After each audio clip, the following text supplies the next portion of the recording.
एक चोर था, चोरी करता, दूसरे के घरों में डाका डालता, अपना भरण पोषण करता था।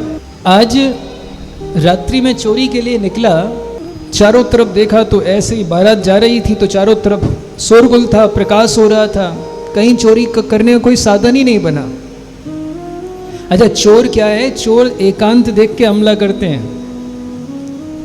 अब ऐसी बारात जा रही थी, धूम धड़ाका हो रहा था, सब जाग रहे थे, तो मौका नहीं मिला। बड़ा परेशान, आज क्या होगा? आज तो बिजनेस मेरा चला नहीं, आज तो दुकान चली नहीं, बिल्कुल क्या करूं? एक शिव मंदिर दिख गया। शिव मंदिर दिखा, शिव मंदिर में सोचा कि मंदिर है, मंदिर में आजकल बड़ा धन मिलता है बड़ा धन है मंदिरों में। अब उसको क्या पता था कि भोले बाबा का बड़ा धन था। घुस गया अंदर कि कुछ मिलेगा। चुपचाप खिड़की से अंदर घुसा तो देखा चारों तरफ अंधेरा है। हाथ टटोल के ऐसे किसी तरह माचिस ढूंढी, जब जलाई तो देखा तो दीपक की बत्ती समाप्त हो चुकी थी।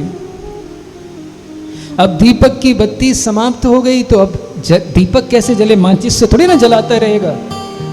तो उसने क्या किया, अपना अंग वस्त्र फाड़ के, जो पहना था उसे फाड़ के उसकी बत्ती बनाई और लगा दिया और जला दिया। दीपक उजाला हो गया।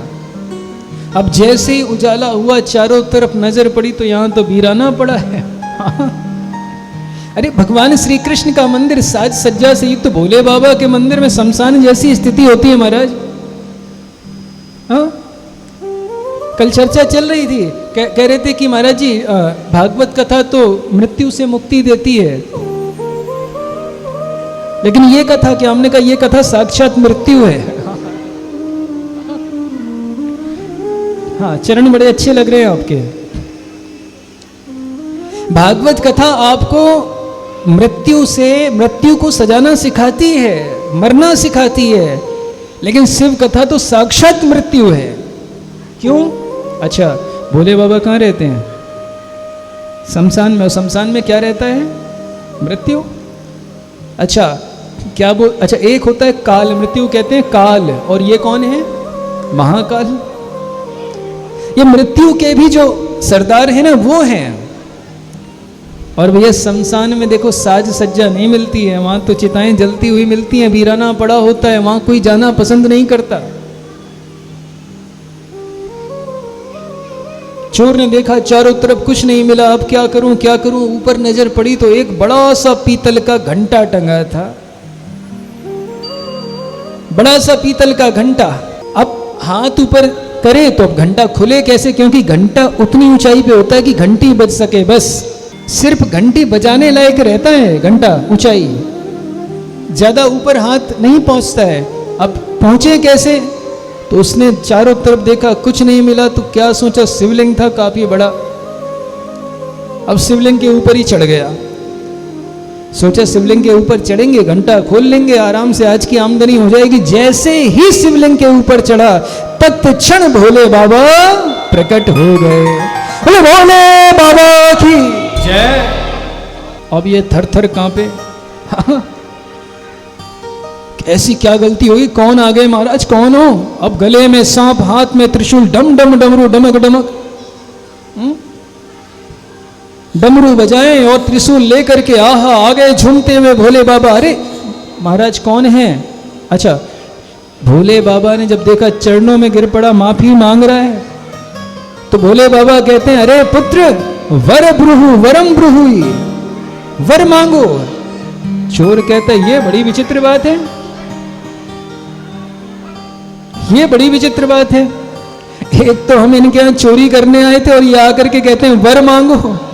अरे महाराज मुझसे गलती हो गई, मुझे क्षमा करो। बोले भोले बाबा की। भोले बाबा कहते हैं वर मांगो। कहते हैं कि वर मांगे? अरे महाराज हम तो आपके यहां चोरी करने आए थे, वर आप हमें वर क्यों दे रहे हैं? भोले बाबा कहते हैं कि देख, सबसे पहला कारण वर देने का कि तूने मेरी बुझती हुई अखंड ज्योत को प्रज्वलित किया है। चोर कहता है महाराज वो तो मैं अपनी चोरी के, अरे तू चोरी के लिए जला रहा था तो तू जाने, मेरे लिए तो मेरी अखंड ज्योत प्रज्वलित हुई है, इसलिए मैं तुझ पर प्रसन्न हूं। महाराज इतने से ही प्रसन्न हो जाते हैं।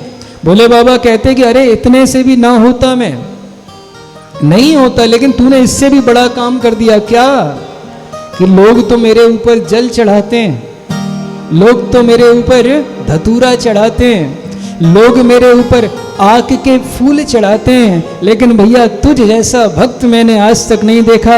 अरे तूने तो अपने आप को मुझ पर चढ़ा दिया है।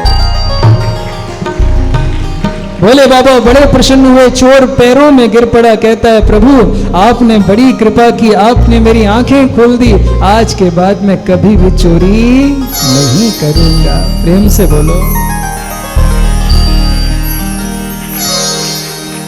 बोले भोले बाबा की जय। तो भैया भोले की भक्ति के लिए किसी साधन की आवश्यकता नहीं है, और यहाँ तक कि अगर गलती से भी आप उनकी भक्ति में लीन हो जाते हैं, अगर गलती से भी आप उनकी कथा का श्रवण कर लेते हैं, तो मैं सत्य कहता हूँ भोले बाबा आप पर प्रसन्न हो जाते हैं। प्रेम से बोलो।